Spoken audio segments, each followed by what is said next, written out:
What do you see when you imagine the future? When we picture what's to come, we often think of innovations that take us to new heights. Some of them are already here, and every day, thousands more make the jump from our imagination into reality. Nowhere is this more evident than here in Japan. Fourth Industrial Revolution technologies are fundamentally transforming the way we do things. All this is happening so fast, and we must do more than just keep up. These emerging technologies open up boundless possibilities of what our future could look like. Technology is not a simple solution to our problems. It poses questions that we need to answer and guidelines we need to write together.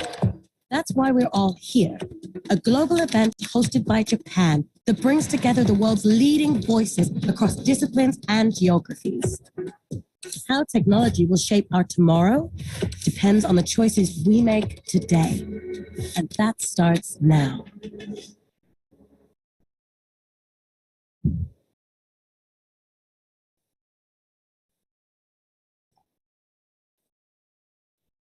Good afternoon and good morning to those joining us from Asia.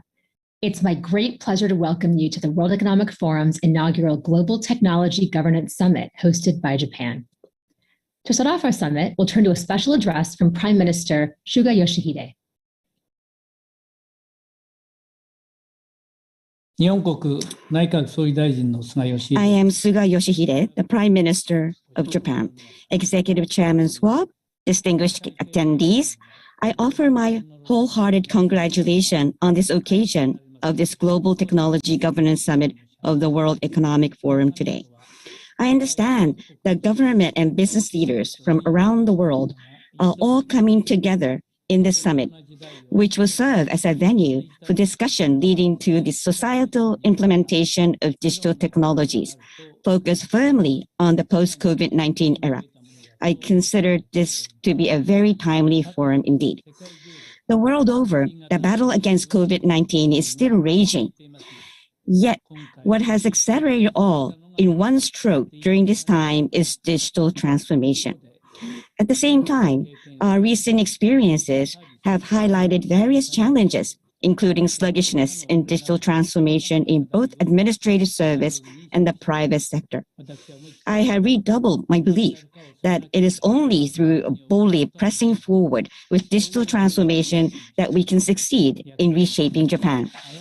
Being able to take care of a wide range of procedures without setting foot in government office, being able to have a same kind of job and lifestyle in the countryside as you can live in a city.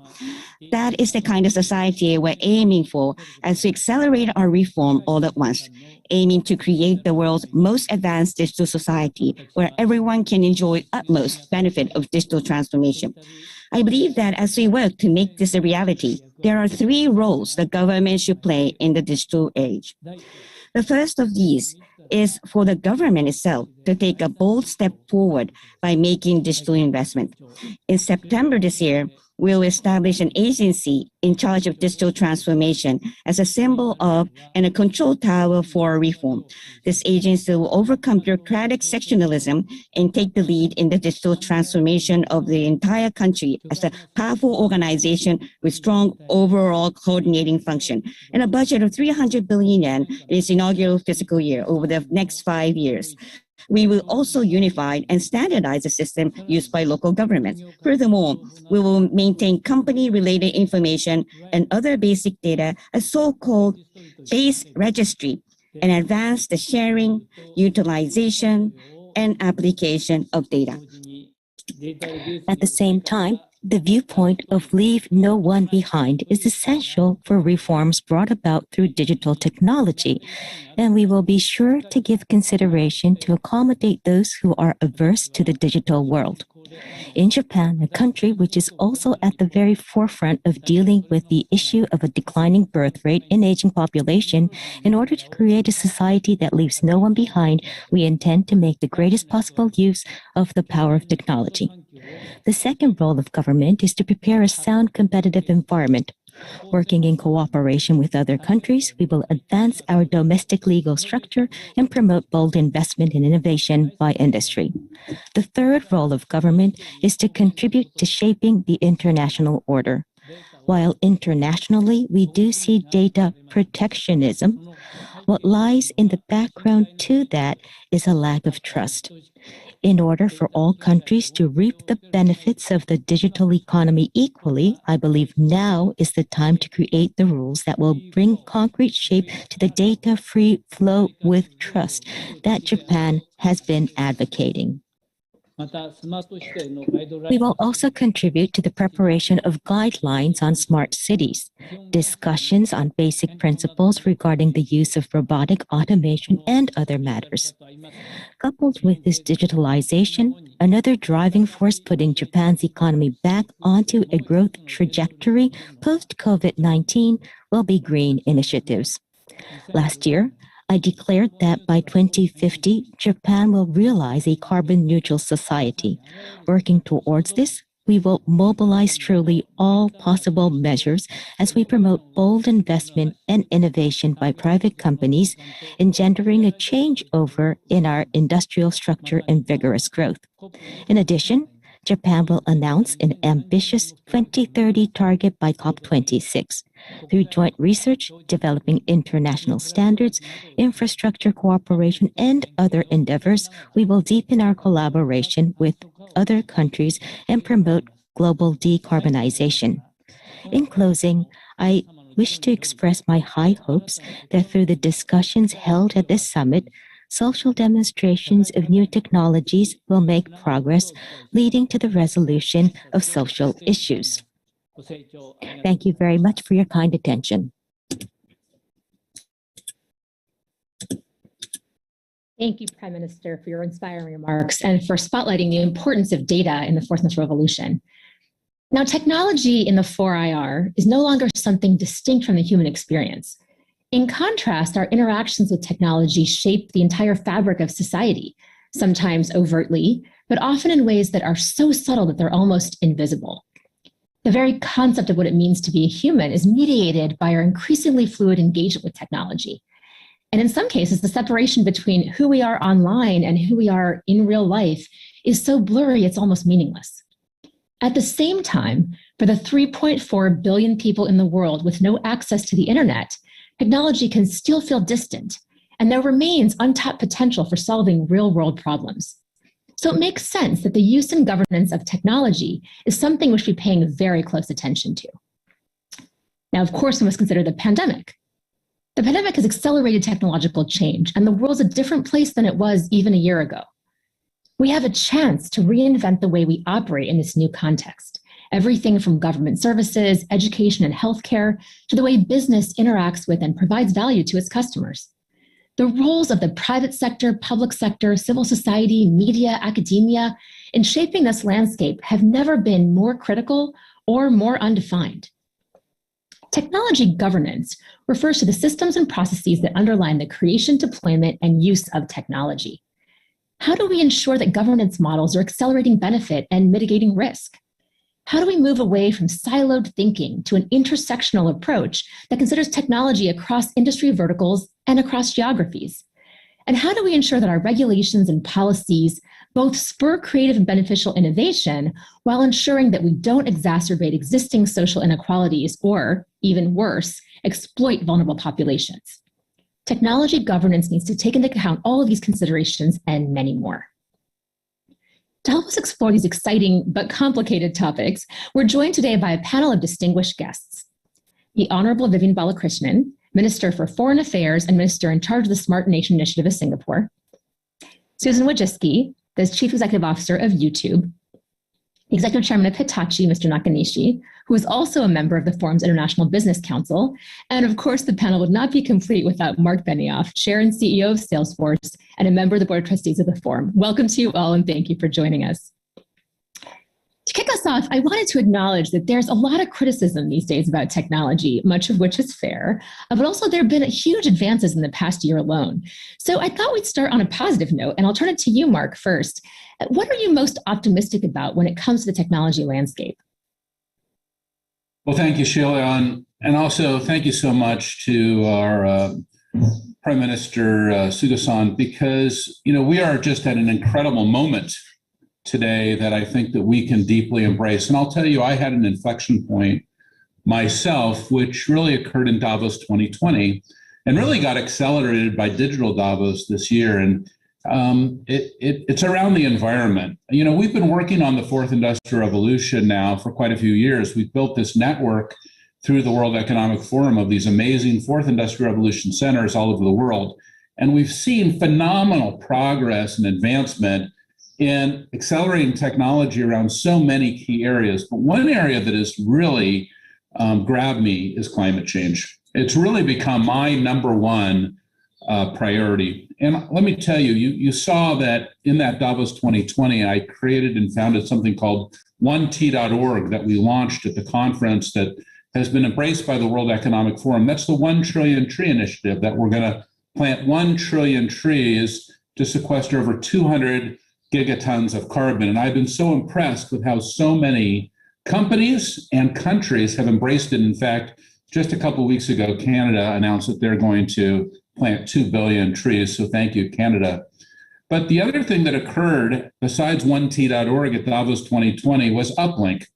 We created a platform in a partnership between Salesforce and Deloitte and the World Economic Forum to provide a kind of a digital convening capability for the world's ecopreneurs. Ecopreneurs are entrepreneurs who are dedicated to improving the environment. And over 10,000 ecopreneurs have now come into Uplink. And as I've been able to spend time in Uplink and look at what's happening, I've never seen such exciting innovation. They're taking the fourth IR, the 4IR, the fourth industrial revolution, and they're creating the 5IR, which is they're changing and improving the state of the world. It's incredible. And I think we can now ask ourselves this question: how do we create global carbon markets and therefore sequester even additional 100 gigatons of carbon with these million ecopreneurs who are ending up in Uplink? That's what I'd like to see over the next decade. How do we accelerate our march towards reducing the impact of climate change? You heard it in the Prime Minister's remarks. The Prime Minister Suga has been deeply committed and amazing, because he's really in the job now only a few weeks. But one of the very first things Prime Minister Suga did, he said, we are going to net zero faster in Japan than ever before. So thank you to him, and thank you to the Japanese people for this incredible commitment. When we think about climate change, we think about it on 4 elements: emission reduction. How do we just emit less? 2, how do we sequester? That is, how do we grab the carbon that's already out in the environment? And there's about only a couple hundred gigatons since the first industrial revolution, and bring it back down. And 3, how do we educate people on lifestyle practices to reduce, climate change? And 4, how do we create new innovation and move things forward? This is really talking about addressing the 4 types of carbons in the world: the green carbons, the blue carbons, the brown carbons, and the gray carbons, the trees, the oceans, the soils, and of course, just being able to grab that carbon and solidify it like we see, by companies like Climeworks, which is an amazing company in Singapore, very close to you, Sheila, who is now doing this amazing work, grabbing the carbon. We look at an amazing company like Sylvia Terra. They're actually using biometricians and satellites and AI to quantify biodiversity and preserve it. You see amazing companies in the 4IR like Planet Labs, who has created these low-hanging satellites that could quantify carbon and methane from satellite. We've just never had that capability before. Or Heliogen, who's using solar technology to create green hydrogen. All of these things just kind of accelerate this idea that we can use technology to improve the state of the world, that we can decarbonize, we can address overfishing, we can look at reforestation, we can really use biometricians to understand our world in a new way using these new technologies. And all of these things give me this hope and optimism that we can use technology to improve the state of the world. So I especially want to thank Klaus Schwab for really addressing this and also accelerating our work to thinking about this through a multi-stakeholder dialogue. Because when we think about what Prime Minister Suga just said in regards to accelerating our path to net zero, when we think about this idea of how do we use the fourth industrial revolution to accelerate our progress forward. But we have to think about CO2 is the number one issue on the planet today. How do we address climate change? Thank you, Sheila. Thanks so much, Marc. I really appreciate that. And the reminder that ESG, we talk about these metrics sometimes, and that's really a critical underpinning of the 4IR and the opportunity for us to harness data and these technologies in ways that can make the world more sustainable. So, Minister, I'd love to turn to you now and get your thoughts on what's giving you energy and keeping you optimistic. Well, thanks, Sheila. I think COVID-19 has been a tragedy, but also in the midst of this tragedy, I see some green shoots. And let me just give you a couple of reasons why I'm optimistic. First, on the political front, I think we're at an inflection point when all over the world, politicians will now have to roll out a program for a greener world, as what Marc has just evangelized, a fairer world, and a smarter world. And if you think of it in those terms, COVID-19 did not invent or create new technology. In fact, many of those technologies were already available. But what it's done is to really turbocharge the innovation and the use of that technology. And I can just give you some examples from a Singapore perspective. Today, 95% of all government transactions in Singapore are conducted online, which means there's no paper, there's no signature, and it's cashless. Now, in the past, we would have to push a string to get to this kind of figures. Today, that's pulled. Another example, because of this need for information and accurate information, when we launched a government.sg WhatsApp channel, and now it's got over 1 million subscribers. Every day, messages go out and it reaches effectively to the entire population who's interested and who wants to read it. Not because we push it, but because they need it. Another example, in Singapore, because of the need for contact tracing, we were able very quickly to spin out a Bluetooth proximity detecting system for contact tracing. And today it has shortened our contact tracing time from what used to take a 4-day process. Today is a 1.5 day process. So it's made a difference, a real difference. So if we just look at it this way, there's always a silver lining to a cloud. And COVID-19 has been a catalyst, has been a stress test of our competence, capability, technology, and social capital. And it has also, as Marc has alluded to earlier, been a reminder that we do need a more resilient, a more sustainable, and a better world. So there are green shoots of hope. Thank you so much, Minister. It's so important and challenging in the time of this tragedy to remember that as we pull out, as the world starts to move ahead, there are a lot of lessons that we need to take forward. And some of those you highlighted so well. Thank you so much. Susan, I'd love to turn to you now and get a read from you on what you find most exciting about the technology landscape. Sure. Well, first of all, thank you so much, Sheila. And thank you so much to Prime Minister Suga for hosting the Global Technology Governance Summit. And as was mentioned beforehand, COVID-19 has definitely changed our lives in so many different ways. And we certainly saw an acceleration of a lot of trends that we had beforehand, but that due to the online lives that we all are living now, really accelerated those. And two of them that I'm most optimistic about, and I believe will really have important long-term impacts for the world, are education, learning. I see YouTube playing a real role there. And the other one is job creation. And then I'll also just say, I don't see this directly with my work, but I also believe that there will be huge innovation in medical and the way that we do early detection, as well as drug discovery and other core areas.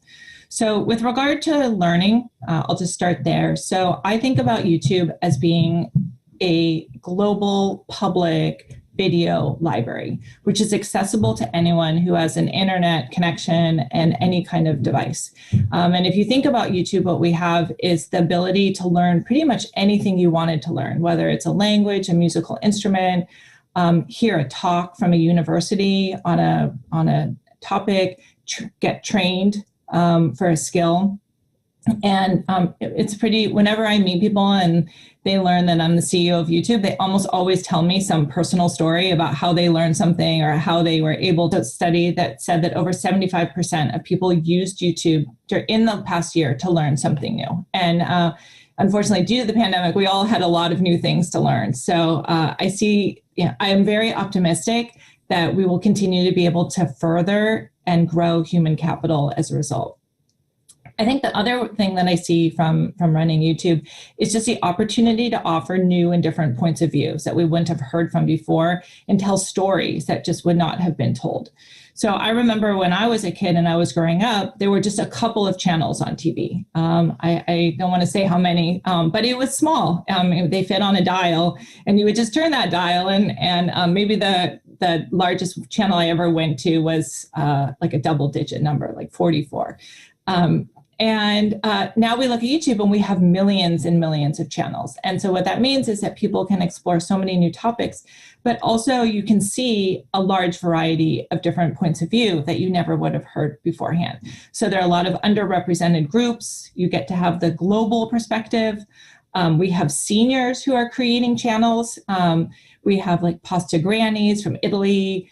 We have Korea Grandma who started her career at 70. I actually think we have a creator who started her career at almost over 100 with her granddaughter. So it's just amazing to see the points of view and it's a large diversity of content that otherwise never would have been available. And I really hope going forward, we'll continue to see that to grow. So we also pay out the majority of revenue to our creators, and we've paid out over $30 billion over the last 3 years to artists, creators, and media companies. And so every creator is a next generation media company. That's what I call them. They have a global audience, they have a brand, a lot of times they have other product. And so really continuing to grow the next generation of media companies to make them successful. And also so many people who benefit from those points of view of hearing from people that are not like them. Like I just did an event with Molly Burke. She's a blind fashion YouTube creator, and she talks about being blind, but she also has so much great fashion and lifestyle information. And so this is an example of someone that we probably would not have seen with traditional media. And then lastly, I'd just say medical. I'm super excited just personally of the opportunities. I can't wait to see all the drug discovery and early detection and work that comes out of applying technologies, AI, better drug discovery or detection that I think will make a huge difference and help people to be able to live longer, healthier lives. So thank you. I'm looking forward to the discussion. Yeah, there's so much happening. I feel inspired just hearing about all the different opportunities. Nakanishi-san, I'm really eager to explore your reactions to the previous comments and to really understand if you think things are different in Japan, given the context there, and what your views are. Yes, I clearly remember 5 years ago, that is 2016. At that time, the same type of discussion we had. So many people get together, that some of them come from the technology companies, the other is the human rights politicians, and the others comes from the very severe analyst of the digital technology for the military use. So those kind of things get together. And what the final goal of the fourth industrial revolution is. That's the very complicated discussions. Some of them is that please remind some of the no human beings can be controlled by the digital world. But now at that time, Japan decided to set up the technology and science basic plan for 5 years. That was already devised this year. But at that time, the Japan proposed of the Society 5.0. All digital technology is to be the great, the potential base for the improving of the social issues. That is quite unique for that. The digitalization cannot be stopped by anybody, and going forward every day. But now, how to utilize those kinds of the technology to solve the real social issues? That is a very key point for the futures. So the meanings of the GTGS Tokyo is also that we would like to emphasize those kinds of discussion based on such a digital transformations also anywhere. That's my basic standing point. I myself background is computer designers and also system designs. Those kind of the very enjoyable jobs I had. But now those kind of the technological the outlook is to go to more clear purpose for the society. How can solve all the humankind issues? I'm in that point. I'm very much optimistic for the future technologies. That's the background of this GTGS. I believe so. Thank you. Thank you so much, Nakanishi-san. We've heard about everything from climate, the oceans, learning, media, fashion, the creator economy, government services. It seems very clear that if we want to achieve the greener, fairer, smarter world that you mentioned, Minister Balakrishnan, we are going to have to work together. And I'm curious to understand, and maybe I'll turn to you first, Minister, how do you think about technology governance? What does that mean to you as a leader when it comes to thinking about how we might move some of these concepts forward and move kind of the benefit, accelerate the benefit and mitigate risk around the use of technology? What does governance mean to you? Well, I think if you look behind the technology, the key political and social issue is trust. Do people understand it? Do people believe that it is being used for their good? Do people appreciate or have confidence that the data, which is really what we are all contributing, is used appropriately, is not abused? So there's a whole key question about trust that needs to be answered. The second dimension is about utility, meaning does this system or does the technology behind the system actually work and actually deliver? And again, as I said earlier, COVID-19 has been a stress test of this.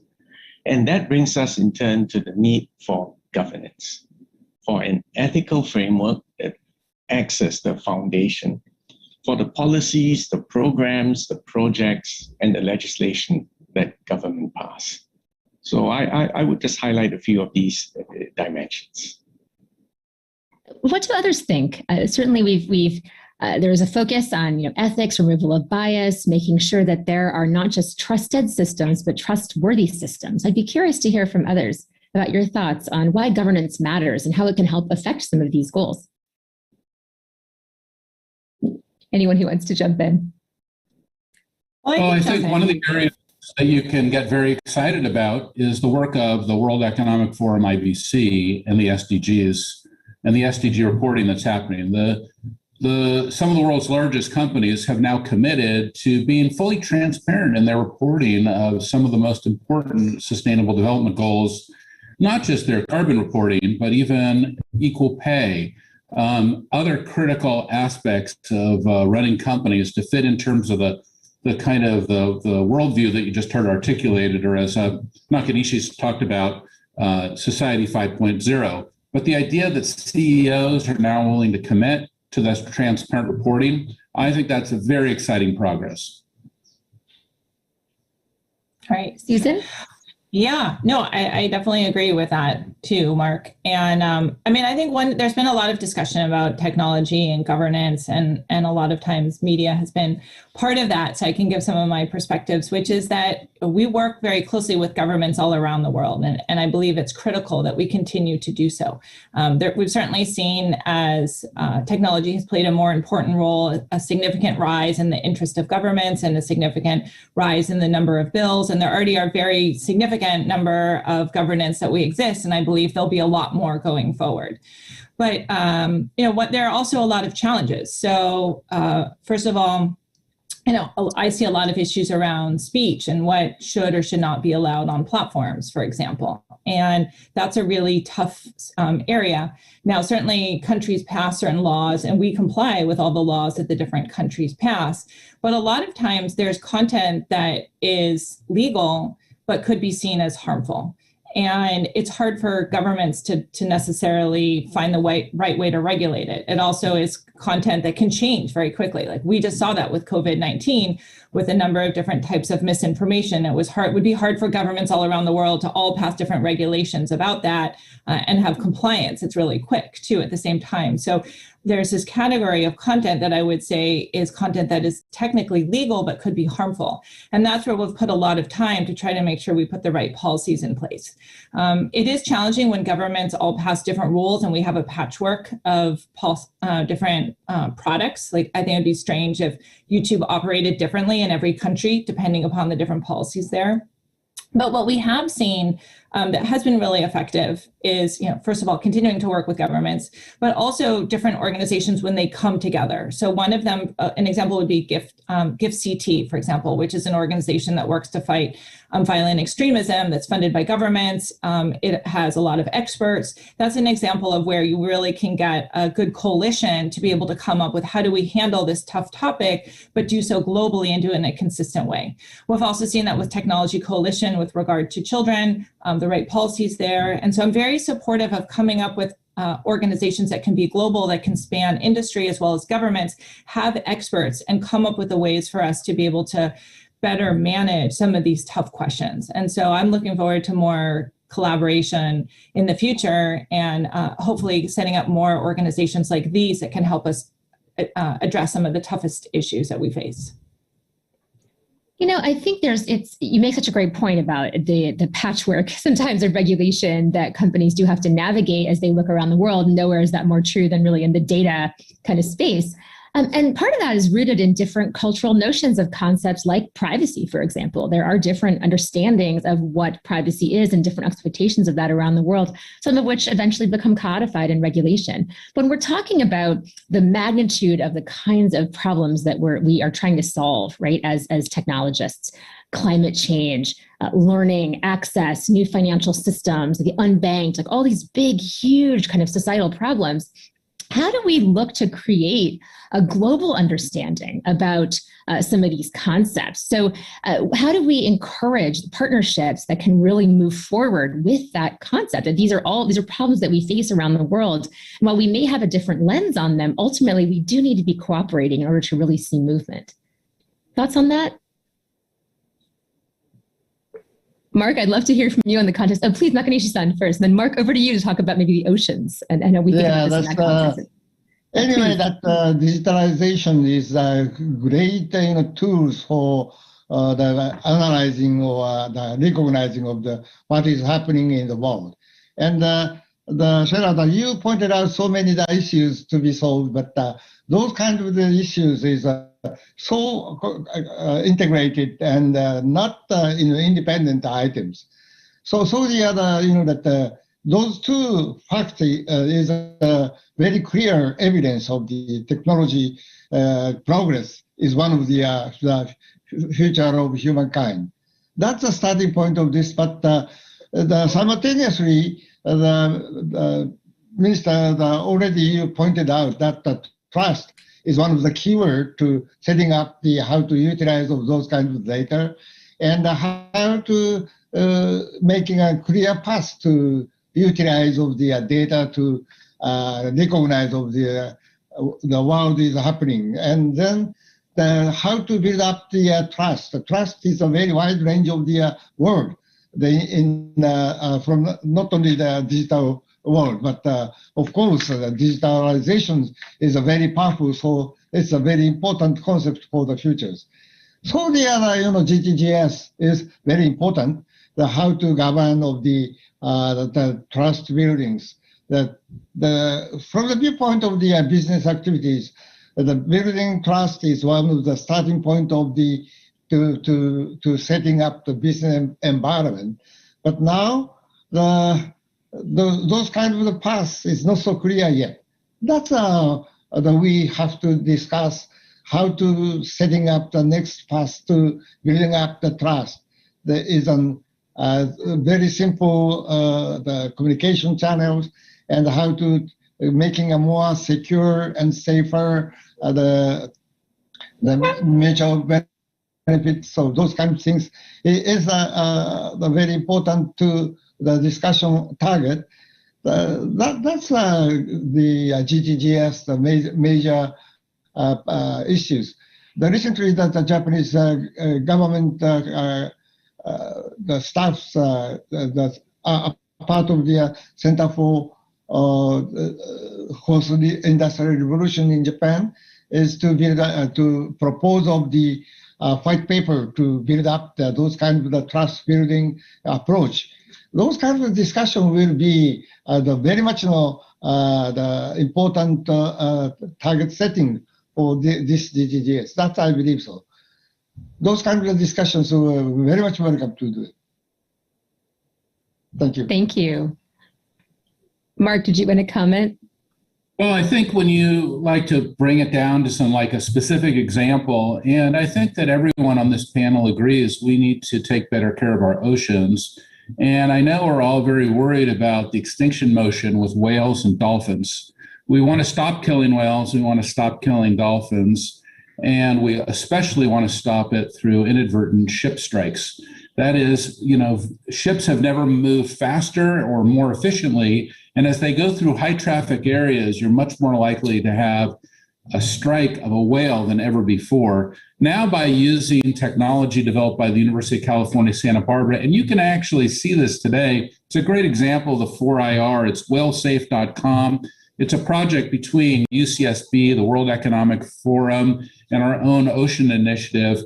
And by using artificial intelligence combined with audio technology, combined with drone technology, we're able to identify where the whales are and where the ships are and notify ship captains before those strikes occur. And it's a very exciting development. It's already been deployed in Santa Barbara. You can try it yourself. But it's really an example of how technology can improve very significant problems that we have in the world. And I think as we look to make everything go further, we can just kind of start to take what are those pieces of the 4IR that we like and apply them to these very complex problems. And it's these ecopreneurs, like, for example, Doug McCauley at the University of California, Santa Barbara, who's created this amazing whalesafe.com system. This is a tremendous advancement, and I think that we can encourage this. It's one of the reasons I'm so excited about Uplink. Thank you. We talk a lot at the forum about systems thinking. And I think we have a new understanding in the post-pandemic world of the global public commons. And Marc, I think the work you cited about oceans is an example of how we've always somewhat thought about the oceans as a public commons, that legally, in terms of maritime law, is actually legally how the oceans are governed. The jurisdiction there flows quite fluidly. But we're now thinking, I think, about other things like access to medicine, vaccines, these kinds of things, the internet itself as also having elements of a global public commons. And I think that leads the way or the path forward to a really new way of approaching technology governance and thinking about this in a more systemic way, as opposed to each technology being governed independently within its own silo, within its own sector. And so I'm curious, if there are thoughts on global public commons or digital public infrastructure, these concepts that are coming up more and more, and how you think they intersect with technology governance and move the world to a more cooperative model. Perhaps, Minister, I'll turn to you. I half suspected you were going to say Yes. It struck me when you mentioned global public commons. And if you think about sustainability, the term that comes to mind is the tragedy of the commons. Right. And the point there is that this idea that there's this inexhaustible source of goodness out there just waiting to be tapped and harvested at will, really isn't fit for purpose. Now, I'm going to be slightly provocative because I'm hoping to actually incite Marc and Susan to come back at me. We are now at a point in which the digital world is merging with the real world. And in the real world, you would not accept the concept that anything goes, or trust us, we know what we're doing, or that there's no regulations and that there are no limits, whether it's limits to phishing or limits to the type of speech or the purpose behind which sometimes even hate speech or divisive speech is used for. So if we accept the hypothesis that we're now merging the digital world with the real world, then the question arises whether many of those foundational myths on which the internet as we know it was created actually needs a reset and a reboot. And by that, I'm really referring to the politics of it, the policy, the legislation, and how we come to terms with this new technology. I mean, the key thing is, as Susan has said, is if you look at YouTube, the volume, the sheer scale of material being generated, the speed, the fact that it's distributed at the speed of light, and the diversity of it all. I don't think in the real world we've actually adapted ourselves for something on this scale. So we have a scale problem which we need to deal with. And I just want to leave it there and see how Marc and Susan would come back at me on that. Marc or Sure. Susan? I mean, I would say that I agree certainly that we've seen how the internet has matured and grown. And I mean, I've been working in the internet for 23 years now. And so if I look at what it was like when I first started versus what it is today, of course, it's vastly different. Like I wouldn't have been here 23 years ago. Nobody would have wanted it. No one at WEF probably it wouldn't have necessarily been relevant. But today it is. And but I also want to just push back on this idea that anything goes or there's no limits. Like I 100% agree with you that there are limits and not everything goes. So I'm agreeing with you, but I'm disagreeing that we would have a policy or philosophically say that would be okay. And if I look at the number of policies that we've had to put in place over the last, I'm just going to say the last 4 years, and the work that we've done there is tremendous. And the reason that we can operate at scale and that we can operate at the level that we can and have a global video library is because of technology. Ironically, like this technology is enabled because of AI. So we use AI to be able to manage and make sure that all the uploads that we have are meeting and are compliant with all the different policies that we have put in place. And we're actually able to remove and identify all those videos very, very quickly because we have that technology. So, but what happens is there'll be a lot of content that governments and us will all agree, of course, this is content that shouldn't be allowed. Anything that a government passes and says is illegal, we will not have on its platform. But I do believe there are a lot more conversations that need to happen about how we work together in some of these more gray areas where content is legal, but is potentially harmful. And there, what we try to do is we try to work with experts to be able to try to understand what are the philosophies or what are the approaches that we can come up with.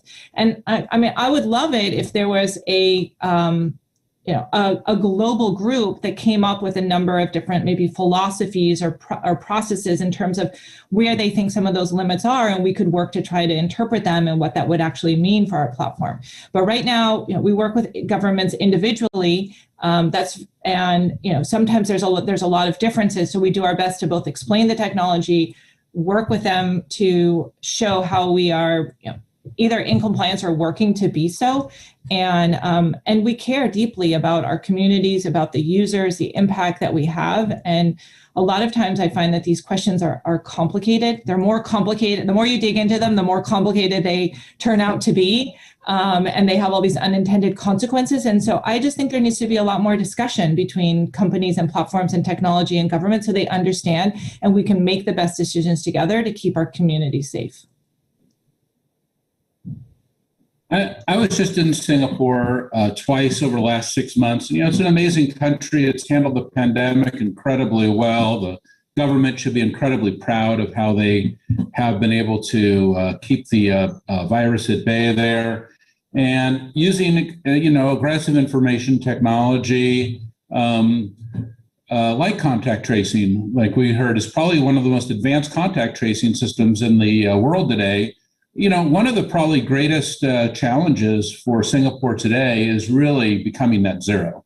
And, what we're really looking for is, I don't know the exact numbers, but I think that Singapore emits about 50 million tons of CO2 a year. So when I was there, I had an opportunity to speak to the government. And one thought that was in my mind is, can Singapore create a carbon bank, maybe with Australia or maybe with another country that has scaled ecosystems to preserve the amount of biodiversity needed to really sequester those 50 million tons. Today, you don't really think about that when you're in Singapore. It's very much, you're encapsulated in the country. But I think the way to think about carbon emissions and sequestration, emission reduction, education, innovation, like I said, those four key elements of reducing those 50 million tons, is to think about a relationship with biodiversity in that Singapore can come in and preserve and conserve and help to innovate around creating a carbon bank where it can store that carbon and say, we are a net zero country, and here is the evidence.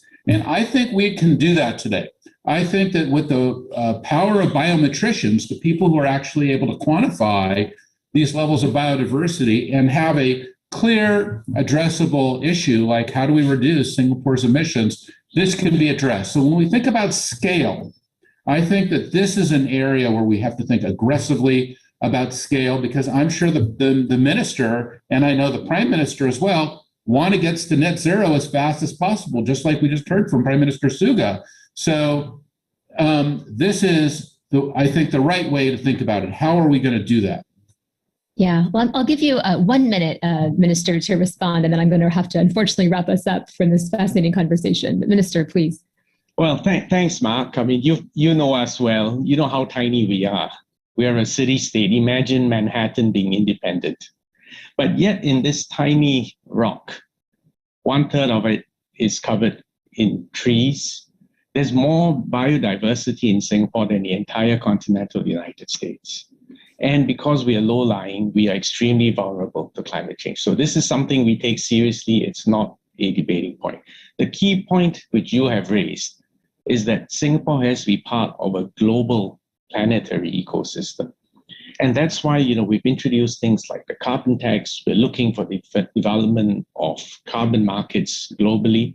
We're looking to deploy the latest and the best technology to make this place a greener, fairer, and smarter place. So this is an exciting moment driven both out of need as well as opportunity. So there's a lot more that I need to take up with you, Marc, on your next trip down there. And Susan, thank you so much. I just wanted to affirm your point on the critical need to have this conversation and to do it in a transparent way which generates public confidence. Thank you. Thank you so much, Minister, and thank you to all of our panelists for joining us today. The Global Technology Governance Summit continues, and you will be hearing more of the need and articulated concepts around cooperation, whether that's globally, whether it's how we think across our silos, the places where we've all landed, whether that's an industry vertical, whether it's a particular cultural point of view. It's so important now more than ever that we're working together. So thank you so much to everyone for attending, and we look forward to seeing you over the course of the next few days. Thank you.